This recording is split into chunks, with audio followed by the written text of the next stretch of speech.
If you take every human living in this world, I think that with very few exceptions, every person has a need to feel part of a community in some way. Because that's at the core of what humans are. We have a special ability to socialize and connect with each other more than other organisms, and this often manifests itself deeply in the form of a community. But before we go any farther, let's just try and define what a community is in the first place. I would say a community is any group of people that shares a common interest or passion, which serves as the basis for interacting regularly. It's this group that makes us feel like we're a part of something, that we belong somewhere.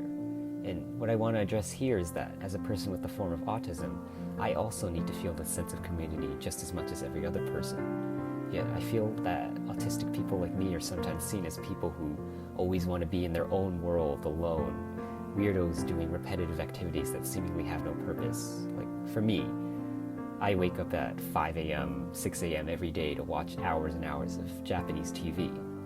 I also watch someone else speedrun a video game on a streaming site every day. But what I want people to realize is, all of these things which might be considered just having no life or being a loser, in reality, at their core, they're the ways in which someone like me can experience that amazing sense of community and feel connected to the world. And I really want people to be able to see what I see in these things, that both I and a normal person do our own things to seek community, to understand that people like me are not as different as you might think. So I guess let me start by maybe listing some things the average American might do that I consider being part of a community. Going out on weekends to drink with friends, being part of a religious group and going to a church or a mosque or synagogue, etc. Watching a major annual TV event like the Oscars or the Super Bowl every year. Being part of a club that meets regularly to hold events. So what is it that people like about these activities? I would say it's the feeling of being able to share emotions, of participating in a shared activity, of being part of something larger. And that larger, that can be anything from a group of 3 friends, like when hanging out on the weekend. And it can also be as large as an entire country, like with something as big as the Super Bowl or Oscars, and being able to watch that live and feeling current, feeling connected as a participant in modern American culture as a whole. But now let me talk about the difficulties I personally find as an autistic person when it comes to interacting in real life and conversations. I have to worry about all these little things that normal people can just take for granted, like what I'm doing with my body language, maintaining eye contact in just the right amount, enough that I show that I'm paying attention to the other person, but not so much that I come off as creepy. Make sure that everything that comes out of my mouth needs to be perfectly coherent in the context of the conversation as a whole and not violate any of the numerous taken for granted social rules that exist. So all of this just intrinsically makes it so much harder for someone like me to connect with people face to face and form these communities, since I'm always worrying about this extra stuff that other people aren't. There's this special sense of spirit, I guess, that you can feel that comes along with the conversation that flows, and I know this because I can detect faint traces of it sometimes in the rare instances I talk with someone that I really get along with. And I think that feeling, that spirit of people in the conversation having their feelings connected, that's what most people can feel regularly with friends when they hang out. And it feels better than anything in the world to have that sense of belonging. There's nothing more that I want than to be able to feel that connection to other people in conversations. I really do. But the fact that I have to spend so much energy making the conversation flow and get so mentally tired from all those things I just mentioned, combined with the fact that for me, the vast majority of conversations I have don't usually go beyond a surface level, it just makes it extremely unlikely that these interactions will lead to me feeling a connection. It almost always just simply leads to getting mentally tired out without being able to feel any of that sense of connection that I know I should be feeling. So given all this, to be honest, it's a miracle that I willingly go up and talk to any new people at all. But the point I want to make is, it's not that I don't want to make new connections with people, it's that just in my experience, this kind of shallow face-to-face conversation almost never leads to the deeper connection that I desire. Now let me switch to something I do around 5 times a week. Watching a person play a video game on an online streaming site for several hours. Does that sound like a waste of time to you? I think probably to most people it does. Most people would think that I need to get a life, to get out and make real friends, etc. But let's take a closer look at this. First, just video games in general. Up until recently, I think the way this worked was many people would get these video games and play them completely alone, single player, for hours in their basements. They would get sucked into the world of the game. And yeah, for me as an autistic person, I love to do that too. Since for people like me, it's very easy for us to get extremely immersed in an activity, which is a big part of our personality. And I could go on about that for a long time, but that's a topic for a completely separate video. Anyway, because of this ability to be easily immersed in things, I think people like me have a natural affinity for video games. But the more interesting thing about this, I think, is the developments based around video games in recent times that really make gaming so attractive to people like me. In the past decade or so, there have been these online streaming platforms that have allowed people to stream themselves playing games, and anybody on the site can come and watch the person playing the game. And there they can also interact in a chat room with the streamer and other viewers. I feel like this really gave video games a huge boost, since now not only could you enjoy a game on your own, you could share that experience with random people from potentially all over the world that drop by your stream. And I think this really fosters an environment for communities to form. If a person comes across the stream of someone playing a game they know and they have a positive experience watching and interacting with the chat, they're likely to come back and watch again another day. And so you can see how slowly a community of regular viewers can build up around a particular stream if many viewers end up doing this. For the setup of the particular stream I watch, it's a guy speedrunning an old Zelda game that I played myself as a kid, and he tries to beat it in the fastest time possible. So he has this timer in the corner, keeping track of how fast he's going, and there's also a webcam showing his face, and then there's also footage of the game itself. And on the side, there's a chat room for everyone currently watching. So what makes watching this stream so fun? Well, first I guess the actual content of the stream is appealing to me personally.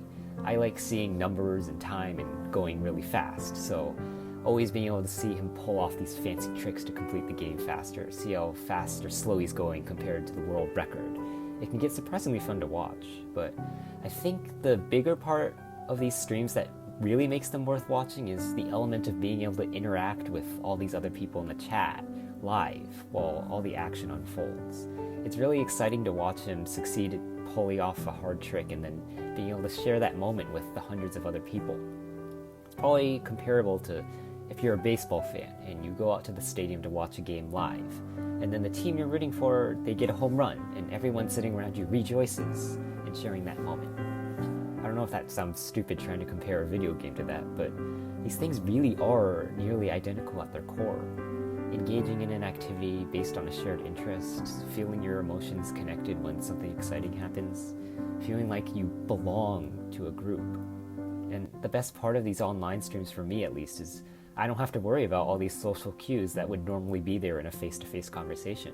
So I guess in that sense I feel a lot more free just to be myself so that I can enjoy the activity without worrying about doing something socially wrong. And I can often sense that feeling of spirit that I mentioned earlier that most people are probably able to feel regularly in face-to-face conversations. It's really cool to be connected to hundreds of other people from around the world like that, and because you have people from so many different parts of the world, this can often lead to interesting conversation. The person playing the game on the stream I watch, he himself is from Sweden, so sometimes I'll just ask him questions about Swedish, since I took a lot of linguistics classes and I'm interested in other languages. And sometimes I can even get the entire chat talking about languages. And since there's people from all around the world, a lot of people have unique input based on the language they speak. So being able to have these little fun conversations can lead to getting to know specific people better. And even though I'll probably never get to meet them in real life, I can still interact with them regularly through the stream and also privately through messaging. And I feel like I've been able to connect with some more personally. Like there's a couple I talked to that seem just like me in terms of they feel unable to make close friends in real life and feel really lonely, but being able to participate in watching a stream together with other people regularly, that gives them that sense of connection they can't feel in the face-to-face interactions. I suspect that they may also have some form of autism as well, which makes it easier for me to connect with them since I'm the same way. People always throw out the idea that autistic people can't feel empathy, but interacting with these people I've met, it convinces me that I still have a strong sense of empathy because I was really able to connect to what these people were feeling. help talk them through their thoughts and problems, which, to be honest, I really doubt that many non-autistic neurotypical people would be able to do, since, well, they don't truly understand the unique struggles that people like us face.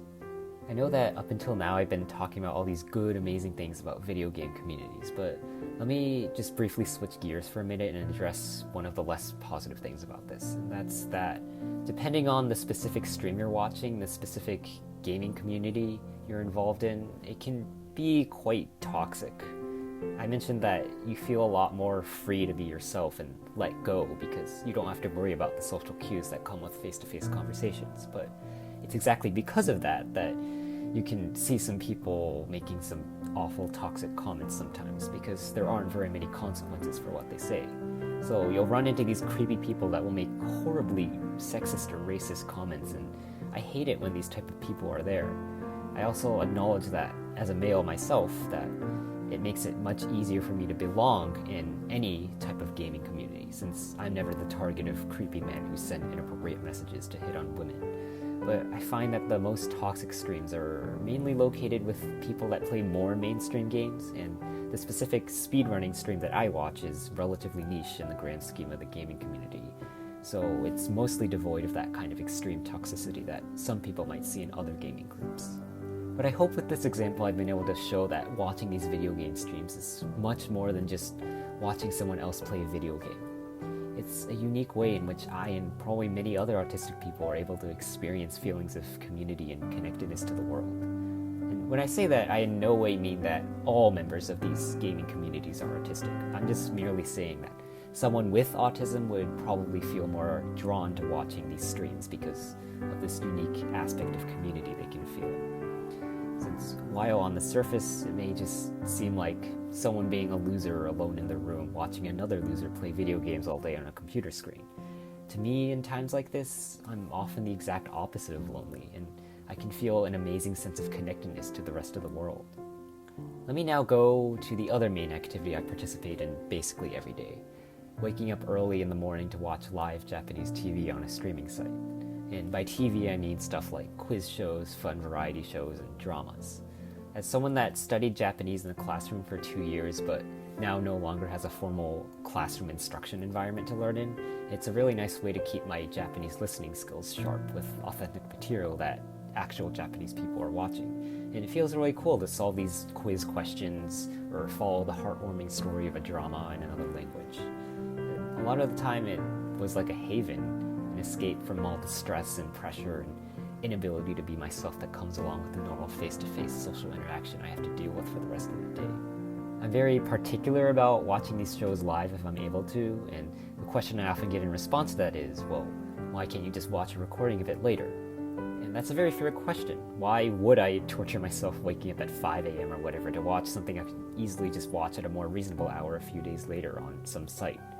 And this is where I think a lot of people may be tempted to just chalk it up to thinking, oh yeah, since this guy is autistic, that's just one of his specific autistic obsessions. And then they stop there. But in my eyes, that completely misses a lot of the point. Yes, it is one of my specific obsessions, but why? I want people to be able to understand it's not just the obsessions of the shows themselves. It's the sense of connection I feel of belonging to part of something larger, of feeling connected to a community of the tens of thousands of other people on the other side of the world, also watching the same program at the exact same time. When I'm watching, I search up the program's hashtag on Twitter, and from there I'm able to see the collection of thoughts from the other tens of thousands of people watching. And seeing all that play out live and sometimes participating in those tweets myself, it just makes me feel more human. That even though I don't directly interact with any of these other people, I'm still connected to them through this common medium and we're enjoying this activity together. Perhaps it's similar to the feeling you might have going to a live concert where you generally don't interact with the other people there, but you can still feel the spirit of all of you connected together as you watch the concert. Or here's another example. Each year on American TV, we have these really big annual shows like the Super Bowl and the Oscars. Chances are you, or at least someone you know, gets excited about these each year and watches them live. What do you think that they get out of watching these live? Why not just watch a recording of it a week later on their own time?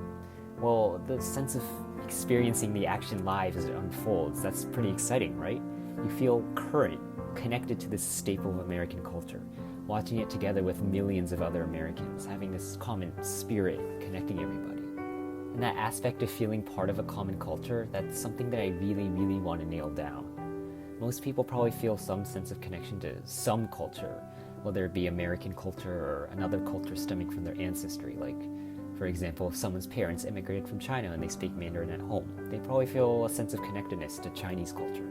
But as an Asian American myself, that's third or fourth generation, I don't feel a sense of connectedness to any sort of Asian culture as much as someone else that can speak Chinese or Korean or another Asian language. And I often envy people that are bilingual like that, since it gives them access usually to an entire other country's worth of culture and community, and they can talk to another country's worth of people that possess this extra link that I wasn't raised with. And as for the American side of things, well, I'm American, but as an Asian male, you don't really see yourself represented in politics or the media whatsoever. And something additional I found out the hard way last year is that Asian men are never seen as romantically desirable in this country. Like, a significant portion of every demographic, including even Asian women, will not date an Asian man. You will never see East Asian men portrayed as attractive anywhere here. And so you always kind of just feel invisible and unwanted. And that just adds an entire another layer of separation between you and society. And on top of that, being autistic makes me not able to interact with most people, even in non-romantic contexts. So it's hard for me to feel like I'm really a part of this culture when I feel intrinsically locked out of a lot of these things because of how I am. But a couple years ago, I discovered and started studying Japanese. I went through 3 years worth of Japanese classes, as well as a 6-week study abroad program over the summer. And although I could talk endlessly about what I found in those experiences, perhaps the biggest thing was a taste of a tiny bit of that link to another culture that I'd longed for, of that connection to another country that I'd envied in so many other Asians. Of course, I'll never truly belong because that wasn't the culture I was born into and I'm not a native speaker. But it gave me this sense of reconnecting to my Asian roots, to give me this sense of newfound pride in my identity. And that's what's intertwined with that feeling of currentness that I feel in watching Japanese TV. Being able to see the 3 years-ish of Japanese study I've done pay off in the form of being able to gradually understand more and more of these live TV programs that are reaching millions of other people from a different culture whose thoughts I can peek into in the tweets on Twitter I see. It's like a window into feeling belonging into another culture and community I can feel connected to. I'm participating in this shared activity with all these other people. I see articles on the internet pop up about these current shows the next day. I get to follow dramas week by week to see events unfold with the rest of Japan live. I see how these TV shows are integrated into culture in the same way the Oscars are here. So back about a year ago when I was a lot more lonely, being able to watch this Japanese TV, it was probably the biggest part of my life. Starting at 5 a.m. each day, I could escape the rest of the world and watch 3 to 4 hours of TV every morning. And then it made me really sad when at 9 a.m. or so, all the normal programs ended and Japan went to bed for the night. Those mornings before sunrise in the dark all by myself in my dorm single, those are perhaps some of the only good memories I have of my junior year of college, because despite being physically alone, it was funnily enough probably emotionally the least alone I felt. Since from 9 a.m. on, I'd go out to my classes and be surrounded by people in real life. But since it was so hard to feel any sort of connection to anyone, due to what I mentioned before, I couldn't have felt more disconnected. So while other people probably see my obsession with Japanese TV like this at first glance, I really experience it as this. And I really wanted to explain to the extent I could just what it is I can get out of this. People like me, I do what I do because it's my own way of feeling part of a community. The idea that someone sitting in their room by themselves watching a computer screen can possibly provide a greater sense of human interaction than going out to eat with a bunch of classmates, that's just laughable if I try explaining it to the average person, and I feel like I'm talking to a wall. So that's why I wanted to make this video, to show people what I see, since I can't do that without going out into a full explanation like this. I wanted to show that in a world where it's so incredibly hard for someone like me to feel connected to people, these media can help give me that sense of belongingness and humanness I usually can't get normally. And again, I emphasize that ideally I would love to connect through in-person interactions with the people I meet. For me personally, I want and need strong in-person connections. I don't doubt that these connections are often necessary to lead a happy life, since when I got into a really bad depressed mental state last year, even with these communities I just mentioned, it still wasn't enough to make me feel like I could keep on living on as I was. But in that worst time of my life, this was all I really felt I had to go back on. It helped to give me at least a small sense of that connection to other humans. So the next time you see an autistic person, or not just an autistic person, anybody, having one of these obsessions, don't just throw them off as weird or as a loser. Look at them and recognize that they're most likely engaging in their own form of community, and that just because it's not what you traditionally think of as a community, it still contains all the foundational elements of what make up communities, and it isn't any less legitimate. As humans, all of us have the need to belong in some sort of social connection. And I hope that through this explanation, I was able to show how someone like me who needed but wasn't able to make many strong in-person connections was able to find other ways of feeling community. And I hope that this really emphasizes that many, many other autistic people are probably facing this same sort of struggle.